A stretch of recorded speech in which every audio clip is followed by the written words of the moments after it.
চাচা বলে মোহাম্মদ লুঙ্গি খোলো, আরে ছোট মানুষ খোলো। বিশ্বনবী বলে না আমি ছোট হতে পারি কিন্তু লুঙ্গি খুলবো না, আমার কোনো সমস্যা নাই। চাচাকে আরে খোলো মিয়া, বলে লুঙ্গির গোছা ধরে টান দিছে। টান দিতে দেরি, মুহূর্তের মধ্যে বিশ্বনবী বেকুশ হয়ে জমিনে পড়ে যায়। বিশ্বনবীর জীবদ্দশায় পৃথিবীর কোন মানুষ বিশ্বনবীর লজ্জাস্থান দেখে?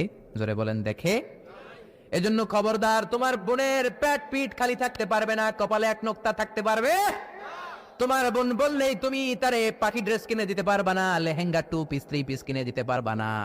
তুমি যদি এগুলো আদরের বোনকে কিনে দাও, আল্লাহর সুপ্রিম কোর্টের কাঠ গড়াতে তোমারও আসামি করে দাঁড় করাবে কে? বাবা খবরদার, মেয়েদের সব আবদার পূরণ করবেন না। হেজাব পরানো শিখান, বোরকা পরানো শিখান। একটা মেয়ে যখন বোরকা পরে রাস্তায় বের হয়, মনে হয় জান্নাতের হুর দুনিয়ায় এসেছে।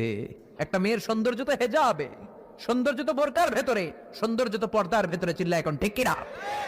আবার কিছু নানি আছে বয়স 90, উনি হাত মোজা পা মোজা, আর সাথে 16 বছরের 18 বয়সের নাতনিরে নিয়ে বের হইছে। এমন দৃশ্য এলাকার সব পোলারা পিছনে পিছনে লাইন ধরে আসে না নাই? মায়ের বয়স 60, হাত মোজা পা মোজা। আপনি হাত মোজা পড়ছেন কেন? আপনি তো অল্প কাপড় পরে বেরোলেও কোনো সমস্যা নাই। আপনি তো এক্সপায়ার্ড, আপনার ডেট এক্সপায়ার্ড, ঠিক কিনা?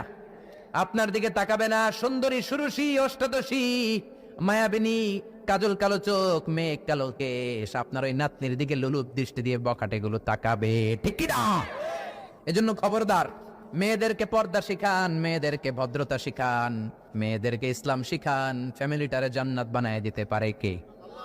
এজন্য বিশ্বনবী বললেন ওয়াসদাকুহুম হায়াআন উসমান, সবচাইতে লজ্জাশীল সাহাবী ছিল কে? মনে থাকবে নি? উসমান নামটা সুন্দর না?